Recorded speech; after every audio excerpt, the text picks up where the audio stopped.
Менің бір күндік күнім бір-біріне ұқсас өтеді. Күндегі күнім күнде ұқсас деп айтсам болады. Жұмысқа келемін, келе жатып ойлап келе жатқам, кешегі пункция не болды екен, оплодотворение дейміз ғой, жаңағы ұрықтану қалай болды екен, бүгін эмбрионның жағдайы қалай екен, ана елдің жағдайы келе екен, бүгін ана елдің тест көретін күні, тест қалай шығады екен, олар екен маған WhatsApp-қа жібереді ғой, тест оң нәтиже бере ме екен, сол нәтиже бере ме екен, кешегі анау қалай болды екен. Күнде кешегі өткен күнді бүгін мен жұмысқа келе жатып ойлап келе жатам. Күнделікті бір-біріне ұқсайтын өмірді, осылай роддомда істесем деп армандадым, өмір бақи балаларды тудырсам, баланы дүниеге келген деген бұл ең жақсы момент, ең жақсы кезең ғой. Баланың емінде дүниеге келгенде ана баланы ұстап, өзің әр кез сайын мен бала дүниеге келгенде көзіме жас келетін. Өзінен өз көзіме жас бұрқыт етседі, өзім ұстай алмаймын. Сол мамандықта қалам ғой, енді роддомда істеймін ғой деп ойлап жүргенде, тағы да әртүрлі денсаулық жағдаймен ондай роддомда істеуге болмайтын болды. Денсаулығыма байланысты. Одан кейін оперирующий гинеколог болайын деп операция жасайтын. Оғанда көрдім, тағы да осы денсаулығым кесірінен деп айтса да болады енді. Тағы да ол арманнан қол үздік. Сонымен енді ақыры гинеколог болдым, басқа енді қолымнан көп ештеңе келмейді, басқа мамандыққа кете алмаймын. Сонымен енді осы гинекологияның ішінде ақыры баланы тудыруға куә бола алмайды екем, ендеше осы баланы жасауға көмектесейін өзіміздің қарапайым қаракөз жалпы келіншектерге деп, сонымен қазір таңдаған мамандығым осы гинекологияның ішінде репродуктология саласы. Бұл жаңағы бала дүниеге әкеле алмайтын бедеу жанұяға, баласы жоқ, соларға көмектесіп, бала көтеруіне себепші болу мамандығы ғой, бір сөзбен айтқанда. Бірінші рет келген пациенттер, ол кісіге 40 минуттай уақытыңды бөліп, жаңағы ол пациенттердің жылайтыны бар, өмірін айтатыны бар. Ол кісілермен ұзақ сөйлесесің, отырасың. Келесі сөйтіп күнделікті өмірді солай кете береді. Значит, срочно 7:30 күйеуіңіз келеді, быстренько карете тапсырады, шахнизаны дайындайсың и да точно будет болса. Жаңағы нәрселерімізді нетен все болып барады. Ең бірінші дәрігер болғаннан кейін жалпы адамгершілік болу керек. Адамгершілік қасиетің болу керек. Адамға деген жанашырлығың болу керек. Ол адам әсіресе біздің мамандықта неше түрлі бастарында қасіреті бар жандар келеді. Әртүрлі өмірдің тепкісін көрген адамдар келеді. Әртүрлі қиыншылықтан өткен адамдар келеді. Жылап келеді бәрі. Енді ешкім күліп кеп маған бала керек, балам жоқ деп айтпайды. Бәрі бір көздерінің келген, ең бірінші келген пациенттің көзінде әр қашанда жас тұрады да. И ол өзінің өмірін айта бастайды. Әртүрлі тағдырлар келеді. Енді соларға түсінушілікпен, жанашырлықпен, шын көңілмен көмектеспесе, бұл мамандықта жұмыс істеу өте қиын. Өйткені оны пациент сезеді, оны пациент де сезіп тұрады. Кім саған шынымен жаны ашып тұр, кімнің просто сенен ақшалғысы деп тұрған пациент сезеді. Әрине енді бұл жерде менің алдыма келген пациенттердің бәріне бірдей 100% көмектесіп жатырмын деп айта алмаймын. Бірақ енді қолымнан келгенше мен әрқашанда айтам, бірінші Алла тағаланың күшімен, одан кейін мен қолымнан келгенше көмегімді аямай жатамын. Бірақ енді біздің жалпы жұмысымызда енді ақылы болғандықтан көп адамның қолы жете бермейді. Жеткен күнде де ол өзінің жаңағы нәтиже бола ма, ол жасаған жұмысымыздан болмай ма, бұл да екі талай нәрсе, 100% гарантия бере алмайды. Сондықтан да кейбіреуінің ақшасы далаға кетіп қалып жататын кездер болады. Кейбіреу бірінші резден екіқабат болып кетіп жатады, кейбіреу екінші резден болып жатады, кейбіреу үшінші резден болып жатады. Кейбір пациенттер бәленбай жыл жүрген пациенттер бар, 2007, 2008-де, 2010-нан бері. Оның бәріне бірдей көмектесіп керемет болып жатырмыз деп айтпаймын, мен өтірік айтпай қояйын. Бірақ енді соларға қайтсек те бір көмектессем деген оймен қолынан келген көмектен де аямай жатыр. Профессионал дейді ғой, өзінің жұмысына ешқандай жаңағы не жоқ, мейіріммен қарап, жаңа қарапайым адам, ешқашан жаңағы мынандай қатты сөйлеп бір неткен емес, енді жаңағы өзінің дәрігерлік міндетін жаңағы жақсы орындап отыр деп ойлаймын. ол кісіден ешқандай жаманшылық көрген емеспін. Наоборот, советін беріп отырады, бүйтіңіз, сөйтіңіз, жаңағы былай істегеніміз дұрыс, мынаны істеген өткізгеніміз дұрыс деп бәрін жаңағы советтері бәрі дұрыс. Ол кісіге көп рахметімді айтам, алғысым шексіз ол кісіге. Қазақстанға ЭКО келгеніне 20 жыл болды ғой. Әрине, ол кезде басында енді қазіргі жағдай жоқ. Ол кезде басқа лаборатория, енді басталып, енді жүре бастаған бала сияқты болды ғой. Ол кезде әрине ЭКО дегені бір естісе, бірі білмейді. Тіпті осыдан 10 жыл, 7-8 жыл бұрын ЭКО дегеннен шошынған адамдар болған, иә. Қазір енді бүйтіп айта алмаймын, ЭКО десе, елдің бәрі шошиды, ойбай, сұмдық екен, бармаймыз деп. Қазір біраз өзгере бастады көзқарасы, иә. Әрине, әлде бар, біз ЭКОға барғымыз келмейді, өзім көтергім келеді, оған күйеуім келіспейді, ата-енем келіспейді, ЭКОдан қорқамыз дейтін пациенттер болады. Но өте сирек ондай қазір пациенттер. Көбіне пациент морально дайын болып келеді репродуктологқа келгенде. Түк шықпаса, ЭКО жасаңыз, маған менің уақытым жоқ, тезірек мен бала көтеруім керек деп келеді. Ал енді жаңағындай қорыққан пациенттерге біз зорлап ЭКО жасамаймыз, әрине. Басқа жағын қарастырамыз, инсеминация, не болмаса жаңағы лапароскопия жасап, өзіне көтеретін жағдайлар жасаймыз.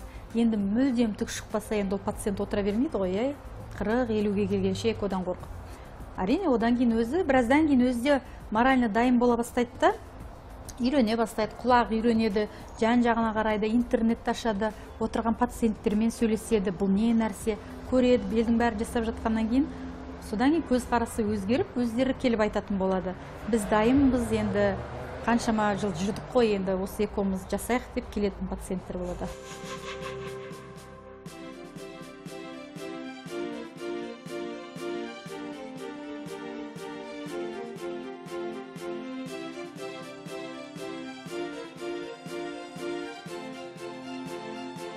Әр репродуктолог, мен ойлаймын, өзінің ішінде айтатын сөзі, бір ырымы, бір жасайтын дүниесі болатын шығар деп ойлаймын. Енді оны ешкімге айта бермейді.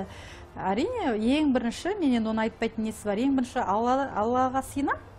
Содан Құдайдан тілейміз, Алладан сыйынамыз, содан кейін оң қолмен бісміллә деп саламыз. Ең жақсы жері бұл жұмыста жаңағы результат алып, жаңағы пациенттің келіп құшақтап, жылап, шын көңілмен рахмет айтқаны, ол пациенттің жаңағы тестті WhatsApp-қа түсіріп, саған жібергені, өзің көтергендей, одан бетер қуанасың. Енді мен өзім туралы айтып тұрмын, өзімнің жағдайымды айтайын. Ал егерде ол ертең Алла берді аман сен босанып, баласының суретін жіберіп жатқанда, енді шынында да өзің сондай бақытты сезінесің да, шынында да бір адамның семьясын, біреуді бақытты еткеніңе өзің бақытты боласың да. Ол пациенттен мен ештеңе дәметпеймін, ол пациенттің маған ештеңесі керек жоқ. Маған соның үлкен рахметімен жаңағы баласын сурет, не болмаса баласы тума жатса, тесттің 2 полоскасы шығып жатып, қуаныш жіберсе, енді сонда өзің ойлайсың, шынында да осы үшін өмір сүріп, осы үшін енді жұмыс істеуге тұрарлық жұмыс бұл да. Осы жерге үлкен бір арманмен келдік, сол арманымыз Аллаға шүкір орындалды. Ләззат Кенжебайының арқасында, осы центр арқасында. Қазір бізге 3 ай болды уже. Күйіп жатырмыз, өсіп жатырмыз. Бәрі жақсы. Ұмыт берді, айтып болады. Көңіліңді бостама деп, бәрі жақсы болады деді. Сонымен болды. Екінші ретте болды. Бірінші рет болмай қалды. Жасап көрдік. Екінші ретте бірақ болды. Әйел бақыты дейді ғой. Ең бірінші әйел бақытын тілеймін. Өмірде сол керек екен. Ең бірінші жаңағы дені сау, бақытты болса болды, басқасын бәрін табуға болатын шығар деп ойлаймын да бұл дүниеде. Бәрінен де анасы мен әкесінің бақытты түрін көріп, өзің бақытты боласың да, өзің сондай бір Құдайға бір елі жақын адам сияқты болып, өзіңде бір сондай бір сезім болады да. Енді өте бақытты сезінесің, несін айтасыз, соны өте жақсы бақытты сезінесіз. Қуаныш, әрине, қуаныш сыйлаған, олар қуанып кеп рахмет айтып жатса, қуаныш сыйлаған ол өте жақсы. Бір адамға көмегің тиіп, оған сен қуаныш сыйлап жатсаң, оның сен семьясын сақтап қалып жатсаң, ата-енем рахмет айтып жатыр, ата-енем осы баланың үстінде, менен бақытты әйел жоқ, мен ана тандым деп сөйтіп жазып жатады да хаттар. Енді менің Пациенттердің көбі Алматының өз басынан емес, әртүрлі жақтан келеді. Батыс Қазақстан және оңтүстік Қазақстаннан өте көп пациенттерім. Солар енді келе алмайды ғой, кейде енді бұл жаққа жолдар салмайды. Сол кезде сондай бақытты сезіммен хат жазады. Керемет сезімдер. Ана кісінің жазған сөзінен ақ білесің, оның қандай бақытқа кенеліп тұрғанын. Көбіне біз вебинар жүргіземіз, және бұл жиі қойылатын сұрақтар. Осы сұрақтар мен 10 жыл бала көтере алмай жүрмін, 5 жыл бала көтере алмай жүрмін, 8 жыл бала көтере алмай жүрмін. Неге екенін білмеймін, көптеген жерлерге бардым, қаралмаған жерім жоқ, ақшам бәрін шаштым, анда шаштым, мында шаштым деп жазады. Және бізге келген пациенттер де солай келеді. ИКОның жасау мақсаты бұл дені сау баланы келу дүниеге. Сіздің қолыңызда дені сау бала жату керек. Сондықтан да осы жағдай бұл өте үлкен жағдай деп айтуға болады. Себебі бұл бірде қолымыздан келсе, бірде қолымыздан келмей жатады. Себебі репродуктологтар құдай емес. Репродуктологтар сіздер сияқты адамдар, иә. Бірақ бірінші алла дейміз, одан кейін біз жаңа айтып өтті ғой, жазғандай себепшіміз біз. Сондықтан да сіздің осы бала көтеруіңізге біз себебін тигіземіз. Кейде ақшаға сатып ала алмайтын дүниелер болады, ақшаға жасалмайтын дүниелер көп болады. Бірақ түбінде шешілмейтін проблема жоқ. Оның бәрін шешуге болады, тек дұрыс жолын таңдап білу керек та. Егер де пациент 2 жыл, 3 жыл өздігінен бала көтермесе, міндетті түрде ұрығын, күйеуінің жатырының түтікшесін, не болмаса жатыр ішін тексеру керек гистероскопиямен, гормондарын. Осы айналдырған бір 3-4 процедураны уақытында жасаса, оған диагноз да тез қойылады, неге бала болмай жатқаны. Біз тезірек көмектесеміз. Егер де әйел 5-6 жыл бала көтермесе, ол инфекциядан жыл сайын емделетін болса, ол точно инфекциядан емес, онда басқа проблема жатыр. Ал неғұрлым тез диагноз қойылады, соғұрлым оның емі де нәтижелі болады. Менің ойымша, туа пайда болған ақаулары бар, иә. Жүре пайда болғандары травма алады, ерте жыныстық қатынасқа барып және әртүрлі инфекцияны жұқтырып алады, сол жағы да бар. Жүре пайда болғандар ғой олар, және туа пайда болған ерлер арасында өте көп осы мәселе. Ал әйел адамдардың ішінде де осы туа пайда болған әртүрлі жаңағы аналық клеткасы жетілмей қалған ұрығы, не болмаса жатырында ақаулар болады, не болмаса жүре пайда болған және жатырдан түшіктілік болып трубасынан айырылып қалады. Не болмаса қыз кезінде, жас кезінде жаңағы киста дейді, операцияға түседі, операция кезінде аналық ұрығын түгелдей алып тастаған қаншама менде пациенттер болды. Жап-жас қыздар 20-дан асқан, ал аналық клеткалар жаңағы операция кезінде әртүрлі ауылдарда алынып тасталған. Сондай пациенттер келеді. Және аборт жасаған пациенттер жас кездерінде көп аборт істетеді, кейіннен көтере алмай жатады. Әртүрлі факторлардан, бұл енді нақты осыдан деп айту өте қиын. Квотамен мен бірталай қалаларға барып үлгердік, енді үлгермей қалған өте көп қалалар бар, бәрі звондап шақырып жатыр. Неге шақырады ол пациенттер? Себебі Алматыға көбінің келуге жағдайы жоқ.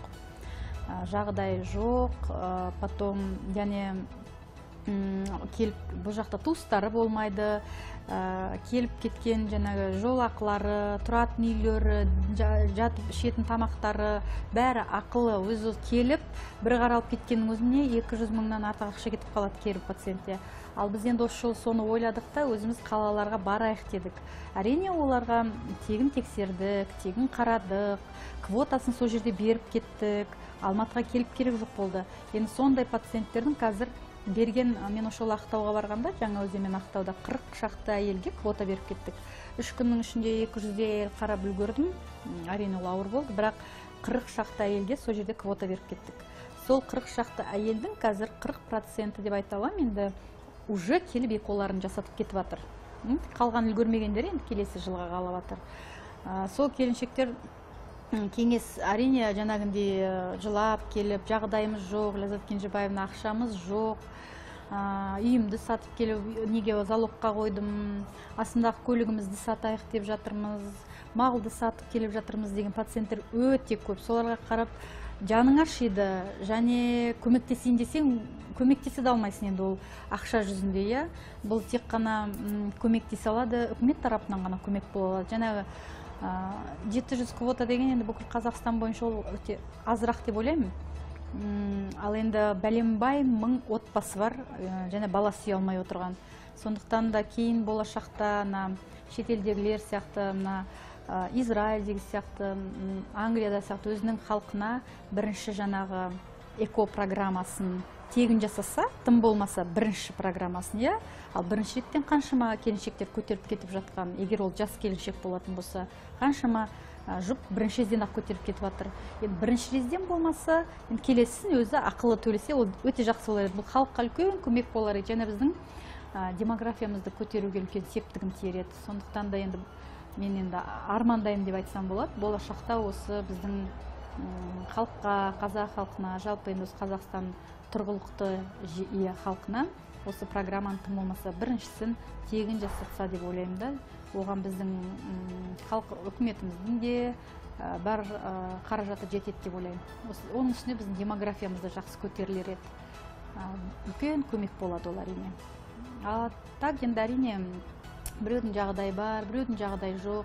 Осы жолмен квотаға Шымкентке, Жаңаөзенге, Ақтауға барғанда да көбіне сол жағдайларына қарадым,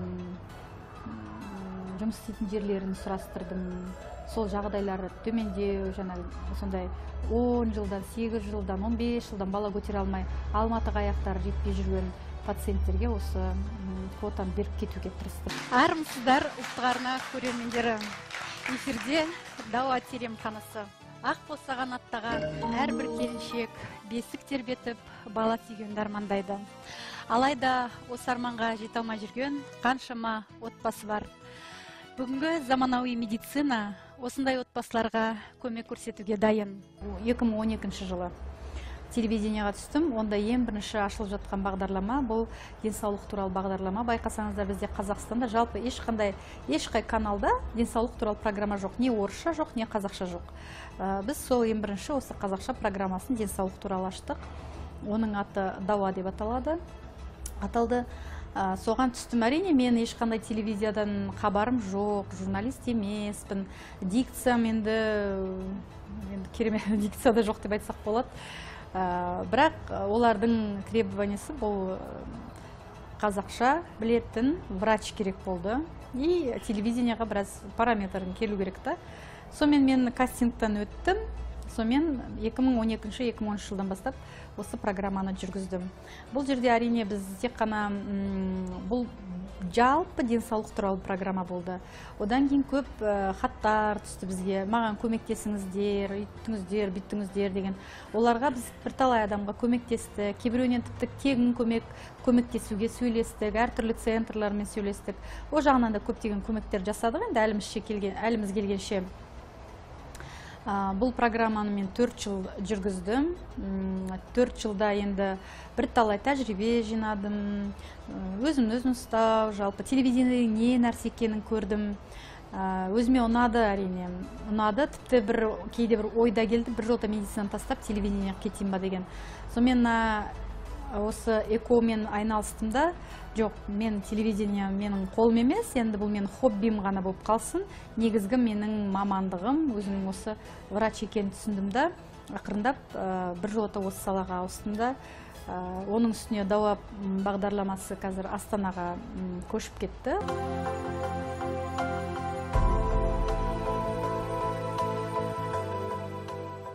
Жалпы өзім қайырымдылық фонд, бір қор ашқым келеді да, енді оған қазір қол қысқалау, әрине ашқанға оған өте үлкен спонсор керек, ақша керек деген сияқты. Жалпы мен қайырымдылықпен өзім айналысқым келеді. Қолымнан келгенше көмек жасап тұрам. Нашей организации в этом году исполняется уже 27 лет.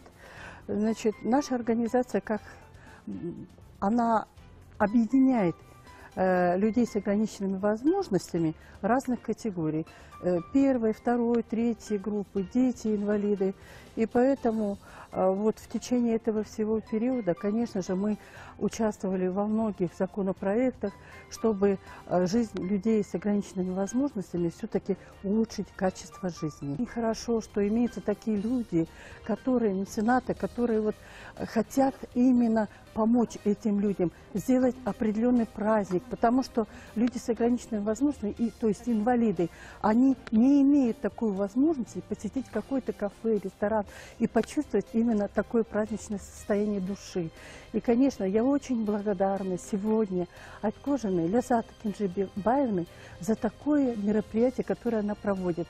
Как здорово, что есть такие люди, вот просто так пригласили, и просто не зная меня, не зная этих людей, она делает такое великое дело, делает и протягивает руку.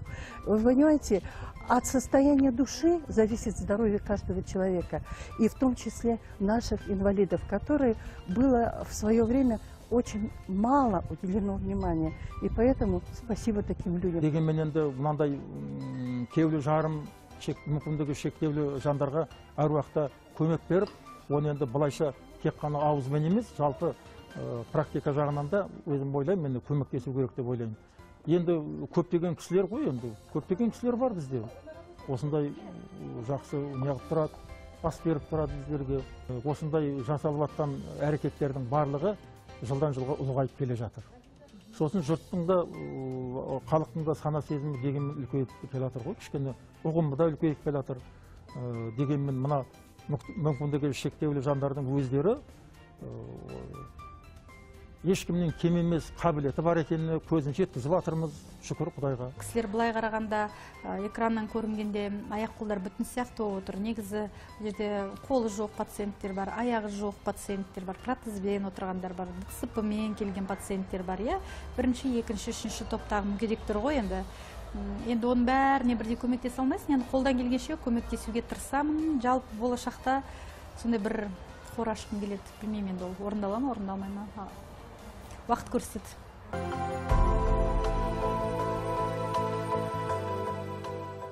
Мен көп жыл жүзу білмедім. Мен жалпы судан қорқам. Қорқыттым деп айтсам болады. Кейіннен осы бәленбай жасқа келгенде қой болмайды екен, мен жүзу үйренейін деп баламды да өзімді де жаздым да. Сонымен жүзіп үйреніп, қазір жақсы бірталай жетістіктерге жеттім деп ойлаймын. Біраз ертерек басталғанда мүмкін осы жаққа кетіп те қалуым мүмкін бе деп ойлап қалам кейде, өйткені өте қатты ұнайды жүзу. Мен жалпы фитнес, аэробика дегенге өмір барған адам емеспін. Тренажерный зал дегенге де ешқашан барған емеспін. Мен ол жағынан біраз жалқаулаумын.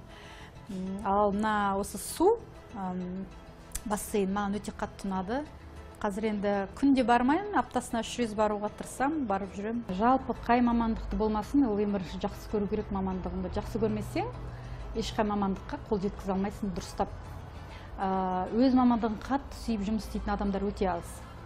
Көбіне бүйтіп сұрасаң, қай мамандық, қай саланы сұрамасаң да, әйтеуір күн көрудің несі, әйтеуір ақша табу керек болғаннан кейін, негізі андай болғым келген, негізі мындай болғым келген деп.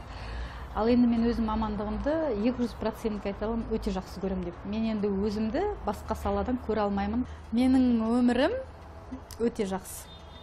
Алла тағала көп көрмесін.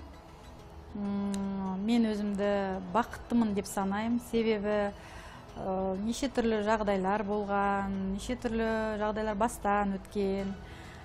Денсаулықтың да қадірін білеміз, сондықтан да қазір мен өзімді осы жағдайда дәп қазір өзімді бақытты сезінемін.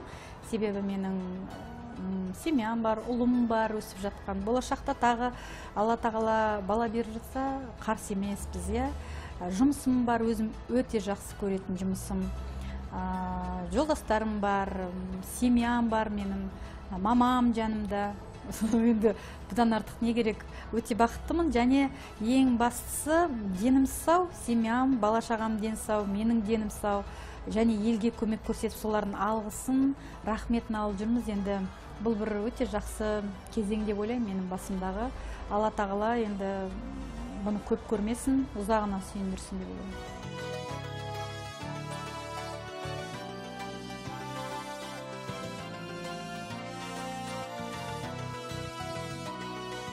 Мен Айтқожина Ләззат Кенжебайқызы. Мен бақытты анамын, мен бақытты әйелімін. Жақсылыққа толы бұл менің өмірім.